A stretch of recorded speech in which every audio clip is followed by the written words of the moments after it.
Misadvised, blame it on Ruto. This is what AG is saying in a bold step. Attorney General Justin Muturi has come out to say the president does not consult him on a number of key decisions, in spite of being the chief legal advisor on various illegal issues.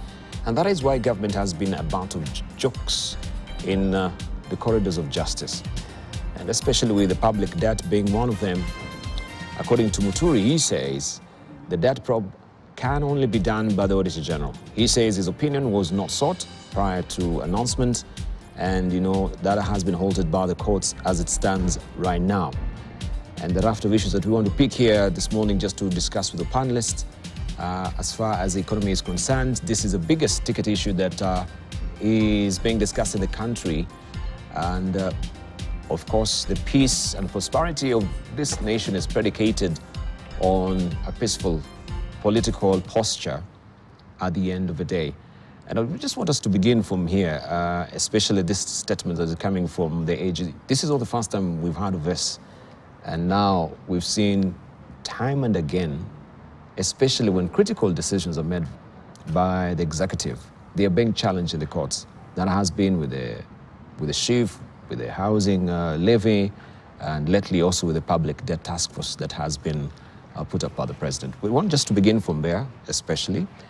We have the AG now saying this is primarily the function of the Auditor General. And so if we have the task force at the end of the day, this will be just a duplication of functions that it is well stipulated from the Constitution as far as the Constitution is concerned and the obligations of the Auditor General. Yeah, Diba, let me start from a bit far, as a sort of, then I'll zone into this. And you talked about it in the last sentence, Constitution of Kenya. All these bodies that were put into the Constitution, the independent bodies that were supposed to be guardians of some of the constitutional issues in this country. Yeah? Mm-hmm. So you had things like the Corruption Commission, you have all these people who are supposed to be independently looking after aspects of the governance of this country. The Constitution had this vision for the country, the people who wrote it, that we would be a constitutional nation. And the key things, and I look at this as a result of what was happening the other day, that you had separation of powers, executive, judiciary, and the legislature, and that each would hold the other in check. And if you couldn't be held in check, there was the judiciary too to come in and intervene in that area. And then also this great thing that our leader keeps talking about, rule of law, right? And that is something he repeats very, very often, that he wants Kenya to be under the rule of law. And it meant that all individuals, including government officials, are subject to and accountable under the law, right? And then you had limited government powers. And it needed to respect individual freedom. So, a lot of issues in the Constitution have come to a head. That's really where we are at. Mm-hmm. So this idea of appointing another body to do what one body is supposed to do, for me, it just points to sort of what Einstein said. You can't continue doing this. Insanity is doing the same thing and expecting a different result. Yeah, we've had so many reform task forces done, what have you, and everything else, and we are still where we are. And all these task forces do their job. They repeat what could have been done by a competent authority. The report is given, and that's the end of it. And I think Kenya is fed up with this idea of forming one thing after another, right, to basically do the jobs of organizations that are supposed to be independently doing that, but in a way have been subjected to state capture.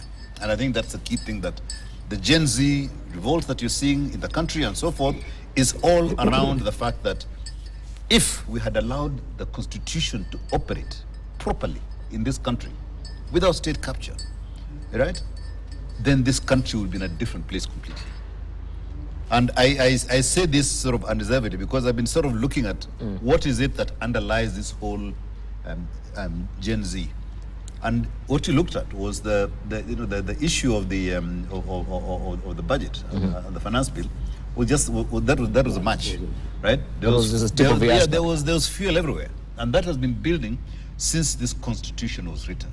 And if you look at all the processes that have happened, the constitution was written, and the first thing that happened, the then legislators changed the constitution before it was even assented to by the country. There were supposed to be, I think, something like about 20 odd counties, quote, and it jumped to 47, which is the number of tribes you have in the country, so that every tribe would have its own person in parliament. That was strengthening tribalism, which was supposed to have been broken by the constitution. Then you had the fact that the ministries originally were supposed to be 14, maximum 14. And then the Naivasha meeting changed it to 14 to 21. Yeah?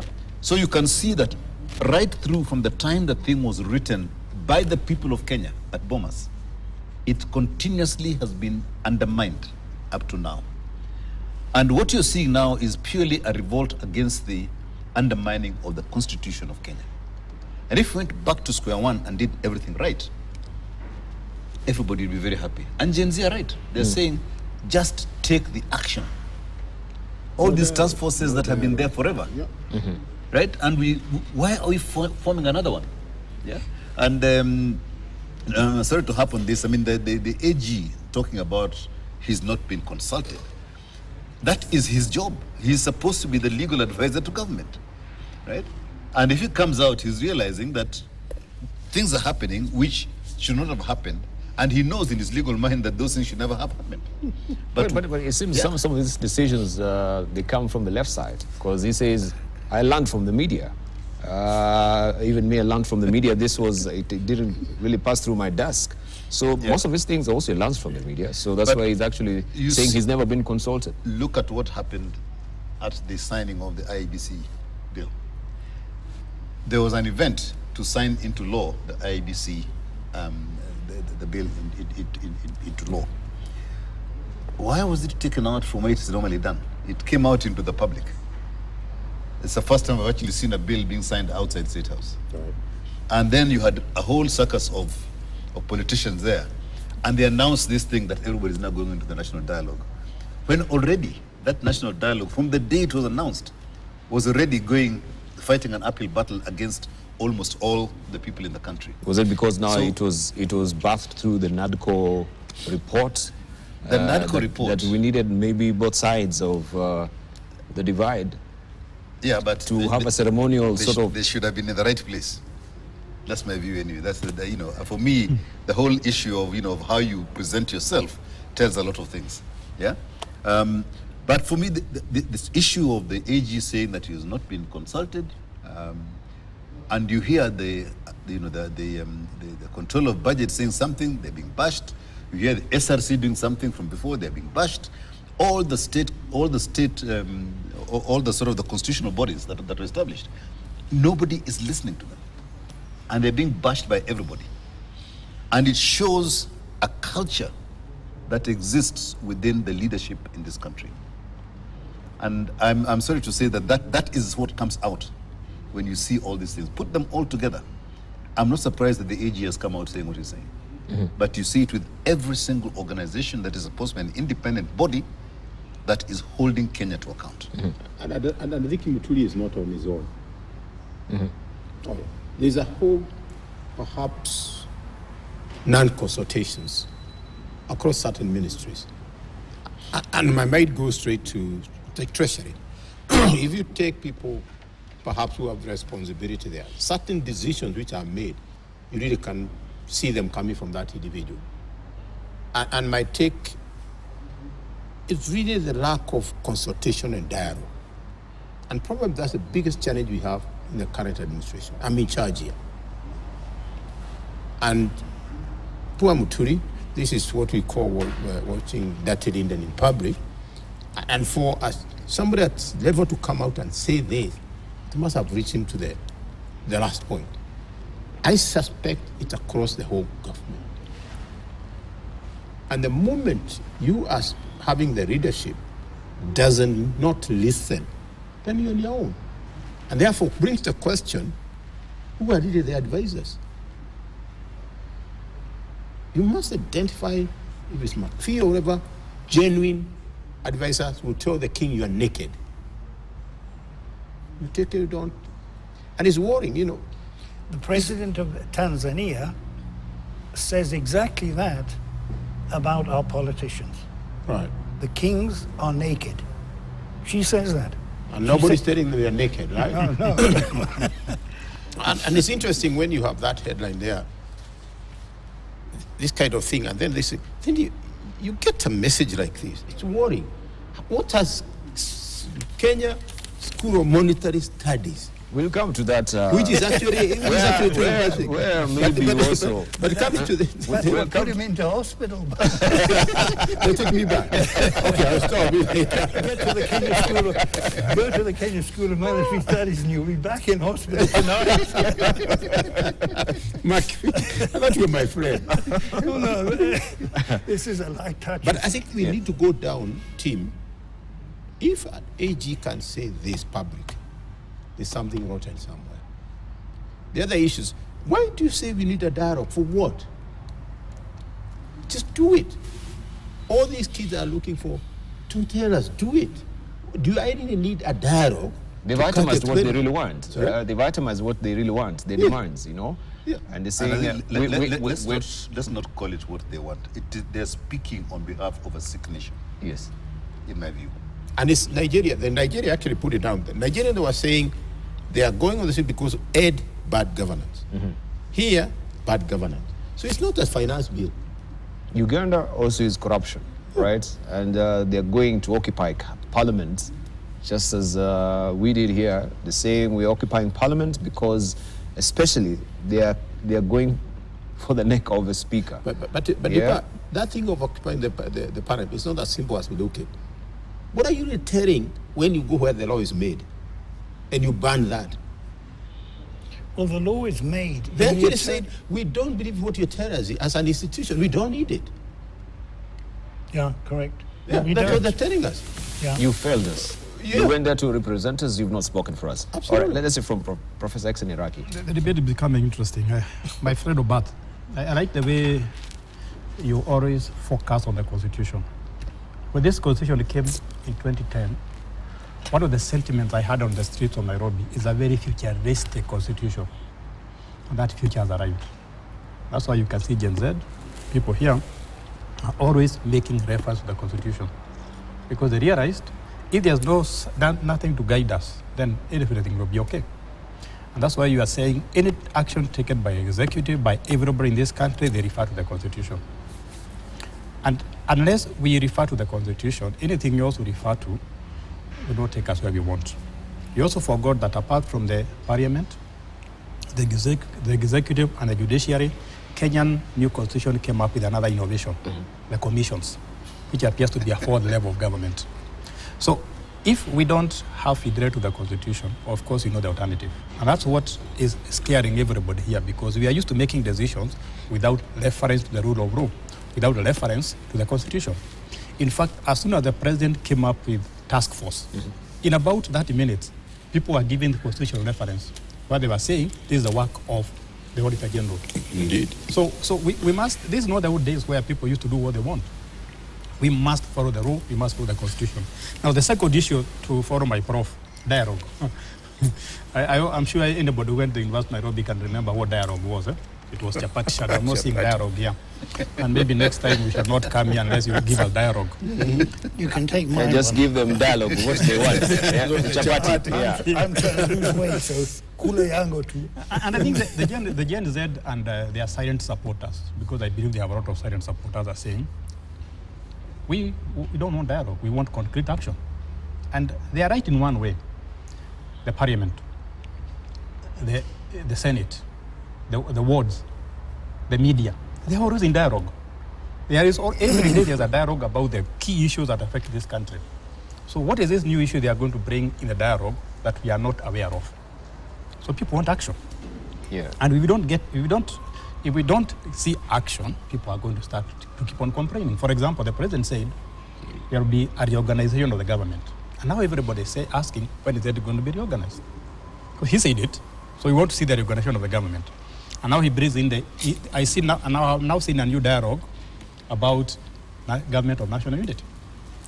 And I'm asking now, if you bring now the opposition to the government, what about those who woke up at 4 a.m. in the morning to go and vote? What are you going to give them? So I go and wake up at 4 a.m., I put the government in power, then somebody who lost is given that power, or that position, that ministerial position. And you can see the confusion we are bringing by not following the constitution. And finally, the issue of advisors. Maybe my colleagues older than me can tell me, when President Moi was in power... Could we just shelve the issue of advisors so that we can center on it? We hear from... very good. I just wanted to ask we'll come to it. Why they were not there before. Yes. Dr. McPhee, I don't know what you picked out from this as well, of the dialogue in light of where we are. All the silent issues are on the table. People know it. And your guess will be just as good as mine. That when we go for this dialogue, it will be, first of all, we will stanch the flow of corruption in this country. Secondly, of course, the taxation, which is, we're highly taxed. Yeah? The jobs. The issue of unemployment. I mean, there's nothing new under the sun. None at all. That will be on the table. So the Gen Zs have put across the issues and saying, we are leaderless. The Constitution is our leader. We don't need dialogue. Can you just work? Pull up your sleeves, buckle down, and put these things in order. Start with paring down of the cabinet. Well, you see, I think what Professor Waynan was saying is absolutely true. Let's go back to the beginning of this term for the children at school. There was a decision which came out at 11 o'clock on Sunday evening to tell parents that schools were being postponed for 2 weeks or something of that nature. Now, many of those children were already in school. And in fact, if you drove that Monday morning, okay, some people knew about it, some people didn't. But the roads were crowded because a lot of people didn't even know that that decision had been made. Now, I understand, again, maybe I'm wrong. Maybe this is just, anecdotal.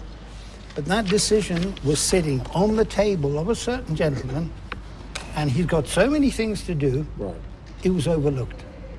And so, you see, the CS for education, is it, sometimes we have a public holiday, or possibly we have a public holiday on a certain day, and we, everyone is asked, is tomorrow a holiday? Is tomorrow, it's stated on the day before so that you can't plan.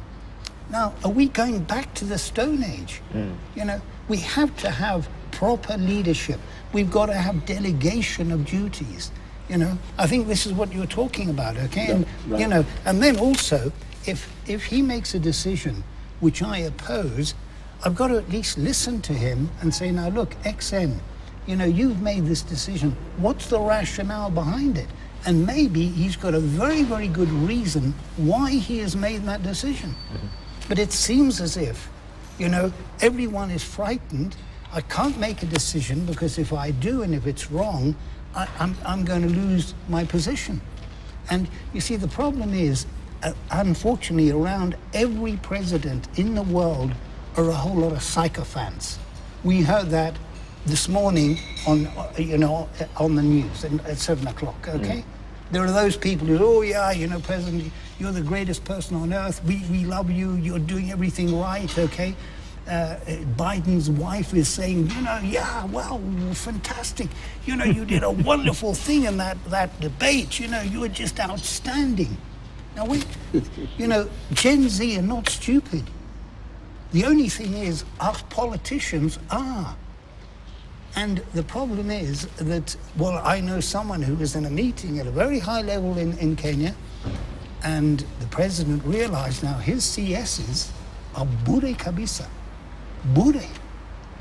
You better go off and study this for a week and come back and see me. And I know the person who was in that particular meeting.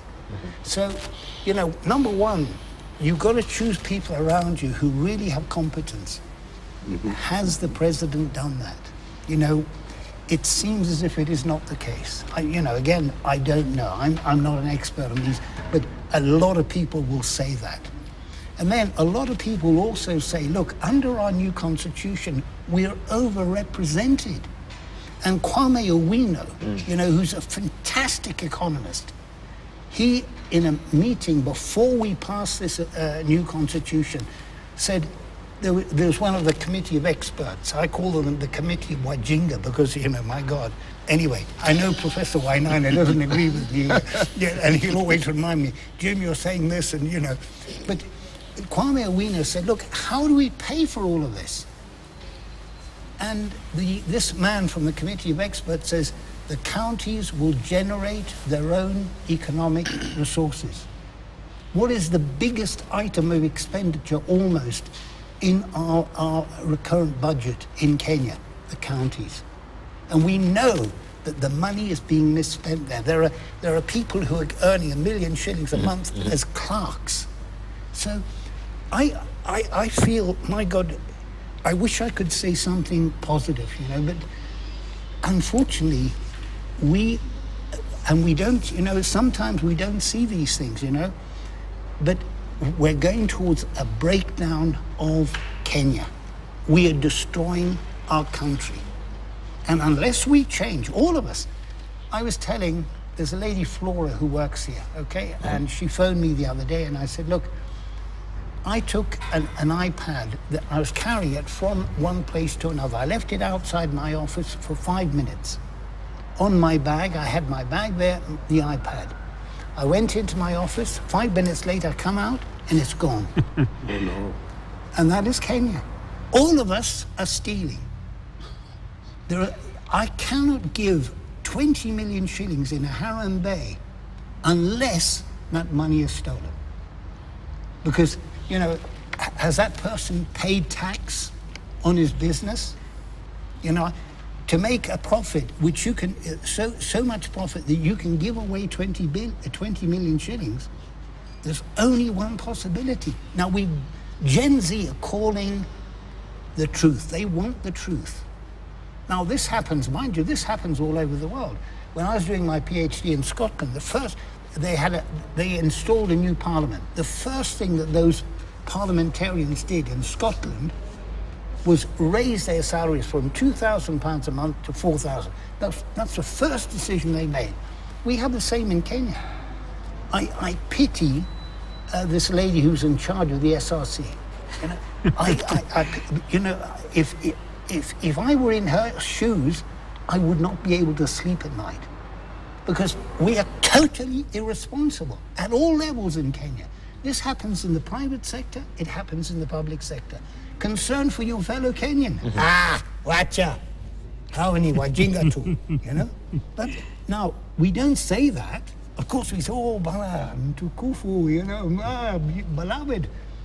But our actions betray our real intention, what is in our hearts. And unless we change, we've all got to change. Why? As I mentioned time before, last year we actually achieved exports of 1,004 billion. But our imports were 2,612 billion. We had a deficit of trade of 1.6 trillion shillings. And that was the same the year before. Why? Because we're living beyond our means. It started, actually, the point you're raising, the deficit, all the way from 80s. I know. Well, it's always been there. It's a worry. But it's just becoming bigger and bigger and bigger. And Iraqi knows that one of the key things which fits into the GDP is actually exports and imports. That's true. So if your imports are always higher than, it actually says that you are actually importing a lot, you're using the dollars and the currency you don't have. So it's a very straightforward and it's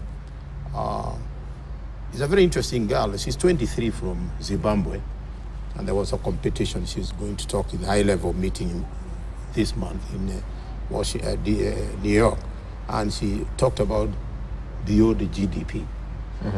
Very interesting at 23. And she's saying it's all lies we are being told about the GDP. But The point he was raising, we need to. And yesterday was, let me share this. Yesterday was interesting. I was going home and a vehicle passed me. I think it's for WFP. And I asked myself, what does the WFP do? What food program? They distribute relief food. Relief food. Where does that food sorry, come what from? is WFP, by the way? Just so One that- food program. Oh, okay. Where does that food come from? A lot is imported. From where? Different countries in the world. Ukraine, US. They are there to sell their food, Yeah. Australia. not humanitarian. So they'll make sure that you don't produce. Well, you see, one thing, mind you, I would really back the president on, is that, you know, we import 80% of our wheat. Now, one of the problems is our cultural values, okay, is such that, you know, as I don't know whether I've mentioned this here before, I had a friend who did contract farming in Kajiado, sorry, not in Narok. Yeah.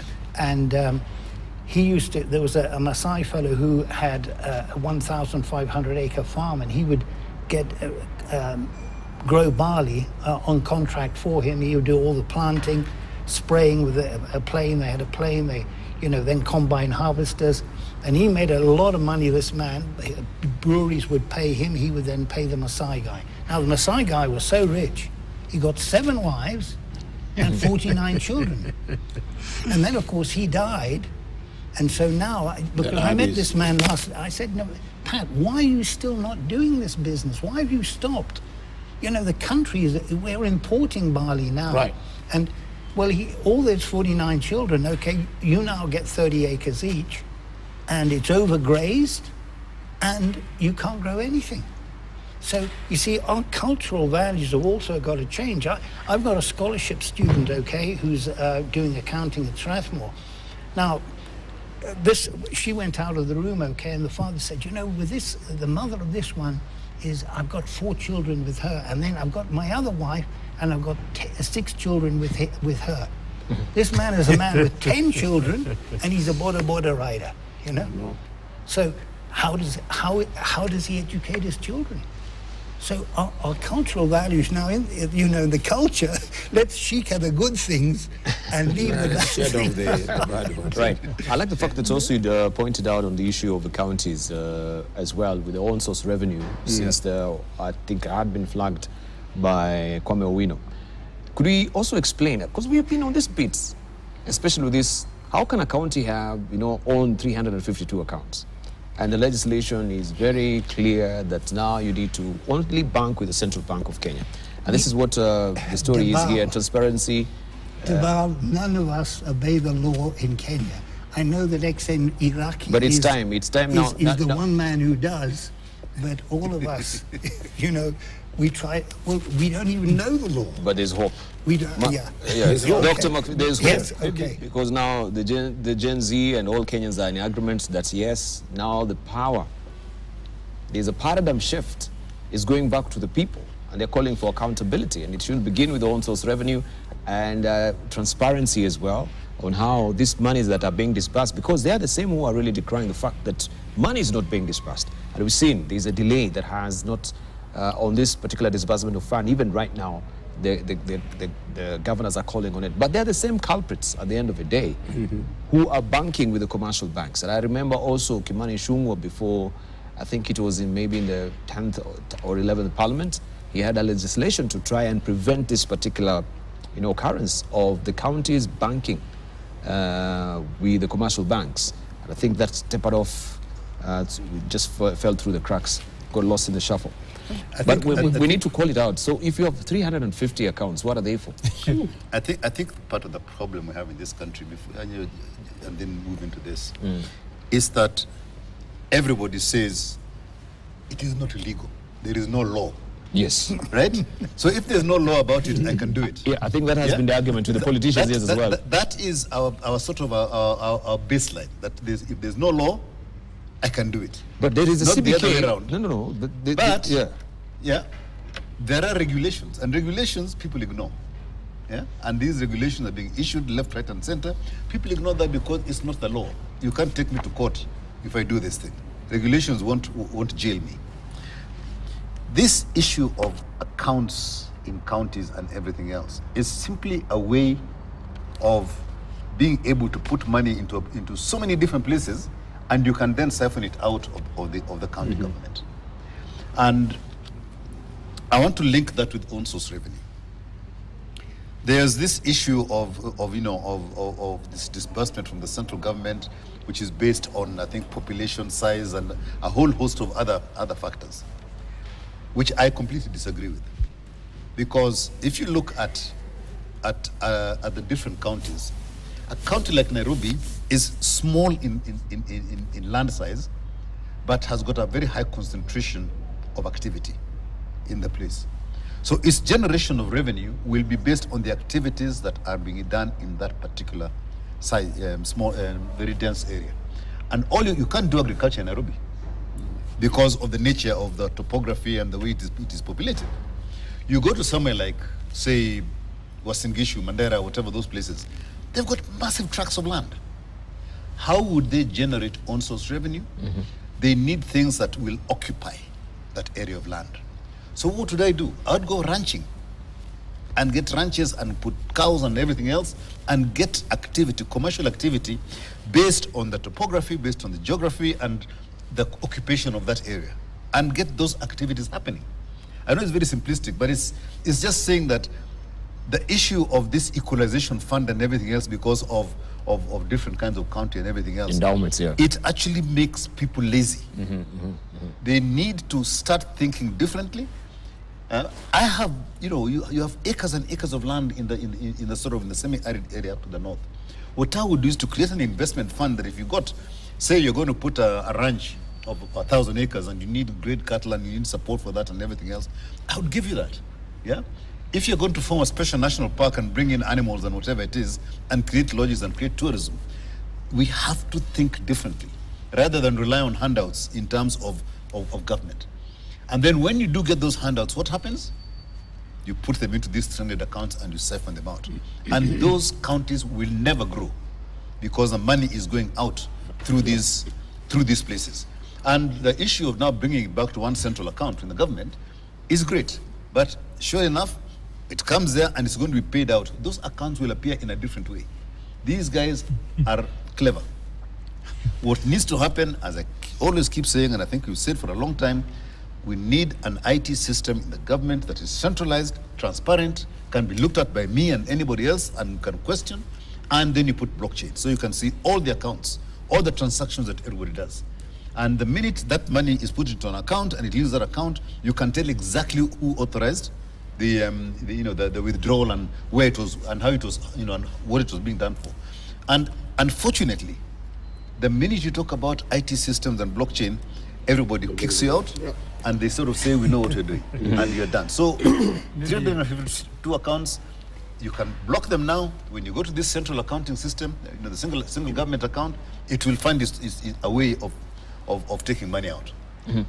So this is in parallel also with the TSA that the Treasury was trying to consolidate everything to line up with so that we can actually have some tracking as well. But this is dramatically different for the counties. So because they manage their own affairs.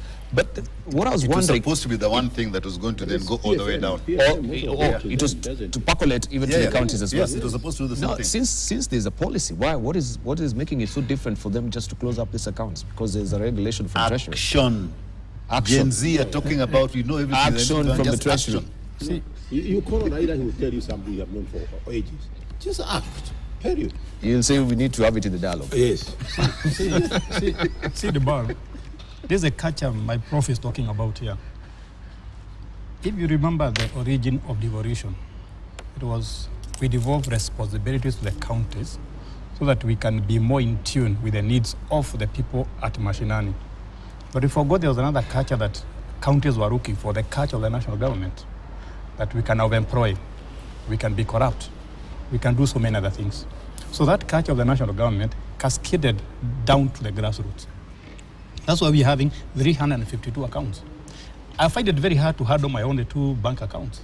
So what does the county do with exactly 352 accounts, 200 accounts? So this actually 600 numbers of new accounts That's open between between June 2023 and 2024. And if you have followed Gen Z, 600 accounts. one of the things that Gen Z has done in the last 1-2 months is to get information and expose to us. Tell us, this guy has done this guy has done that. So what we need is transparency. So that if a county called Migori has bought a tractor, I should see it on my phone. Migori has bought a tractor.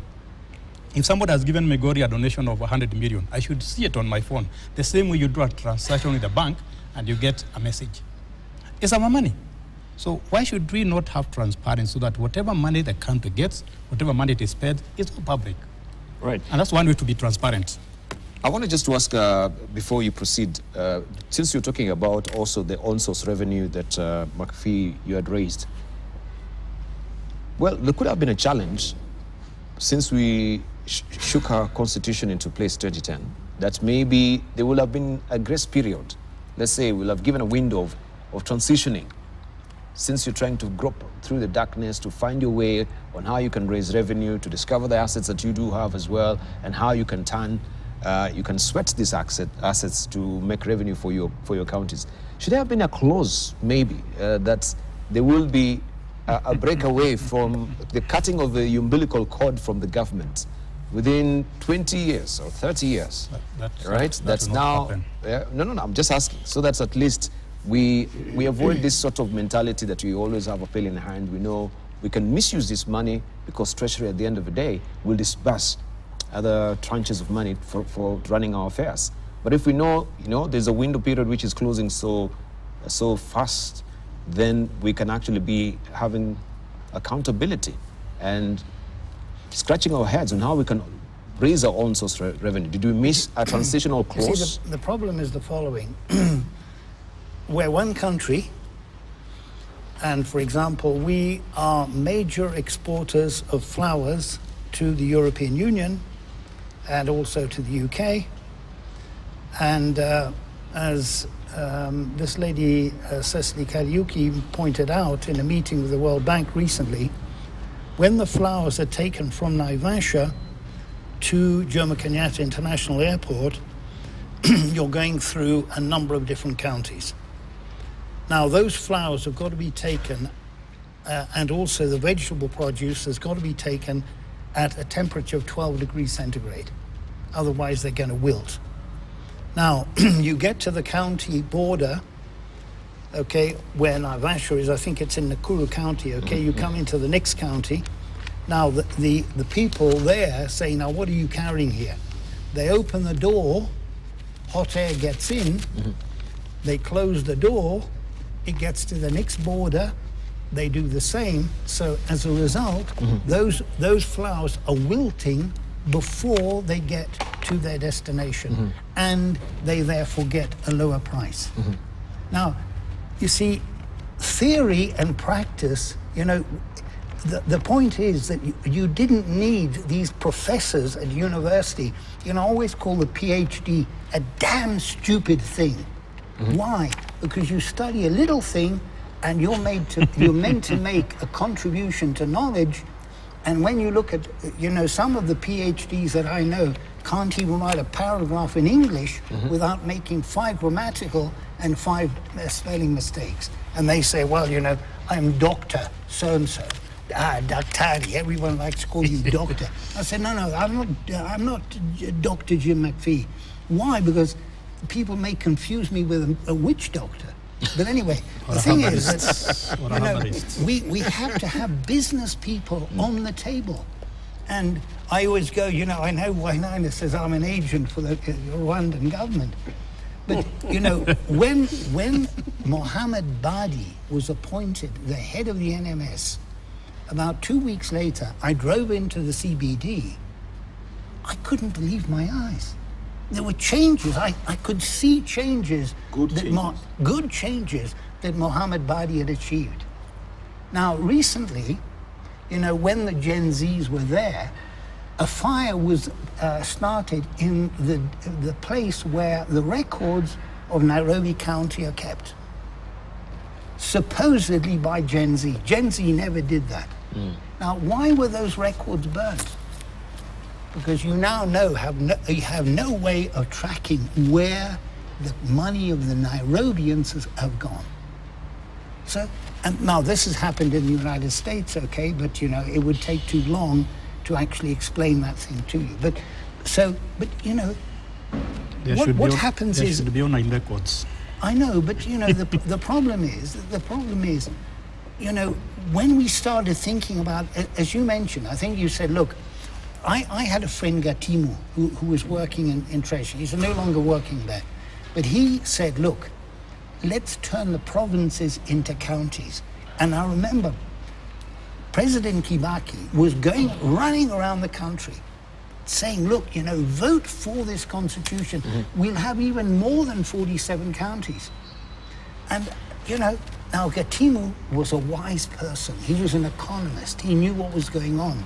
You know, Kwame Owino, I think he's probably the best economist in Kenya. But, you know, the point is that we don't listen to the best. We have, I don't know what our agendas are, but, you know, this whole thing of counties, to my mind, we talk about devolution. Oh, yeah, this is great. I have a friend, James Njuguna, okay, he was sitting in front of me in staff training at Strathmore University Business School on Monday. He said, look, you know, the municipal councils were working really well. The counties now, are they working? So, you know, I tend to think we need to look at our constitution. It's, as a friend of mine told me on Monday night, it's based on the American model of this thing of voting. You know, China is a country which works incredibly well. You know, they've lifted at least 500 million people, 500 million out of poverty in China. And do they have democracy? They don't, yeah, so... Right. Everyone, you see, we're brainwashed. Democracy, democracy. Oh, we've got to be democratic. What does it mean? Does it work anywhere? Does it work anywhere? Can I respond to my neighbor here? I think he's right in getting the US Constitution and trying to impose it on the Kenyan government. And what you should have said is that Nigerians tried the same. Nigerians tried to copy the US Constitution as much as possible. We did the same. But I think we did not look at the circumstances on the ground. For example, exactly. One of the things I remember when we were making the Constitution, somebody asked, if you have so many women left, you have so many counties, how are you going to pay for that? And one gentleman, that's I don't remember who it was. He said democracy is expensive. I remember that's the answer I got from one of the MPs. Now you can see how expensive it is. But this issue we are raising here about counties getting their own resources was very far-fetched. Because if you try to get your own resources, then you categorize the economic growth in that county. But remember, counties get money from the central government unconditionally. Whether they have used or not used, is to get the money. So unless we make it conditional, that for you to get the money, you must do A, B, C, D. They will never do anything. We need to run from the chicken. After the chicks have got a certain age, they are chased away by the mother and told, can you go and fend for yourself? But counties don't want to do that for two reasons. One, they are getting the money. And two, the national government controls the county by giving the money. Because if the national government was not giving them money, then they would have very little control over them. So I don't see them getting independence any time. And finally, my prof on the left, I think PhD is good. As long as you don't do a PhD for the purpose of either intimidating your neighbors or your friends, but because you want to solve a certain problem. I think the question you asked, the transition authority, was very clear. It has actually put very clear how you move from all the municipalities. That's what how do the counties grow? I think that was very clear. There's a requirement through PFM that for any county to get the disbursement, they must have the CIDP, County Integrated Development Plan. That's just paperwork. It's by law. You can't get your disbursement without that. And I think it's about the whole thing about the action. It's interesting when you look at the own source revenue. If you look, how does government raise revenue? The biggest opportunity government has is taxes. But taxes, following Reagan's and Thatcher's economics, it comes from production. You must address the supply side. Entrepreneurs must produce more. When they produce more, we consume more. When I consume, I pay taxes. More VAT. Yes. So if you look at the counties, their own source of revenue is just waiting. A vehicle is moving from this border to the next one, and they're charging them. But they don't look at, if I want more taxes, how do we ensure that within this particular country we are producing more? Production. And that's the whole thing. And that was the whole thing, the premises, and like the damn thing of better, bottom-up transformation. It was about how do we ensure that we address the supply side of it. But I think as there was a creep landing this week that even the president saying, politicians tell you this, but when they're in there, they do something different.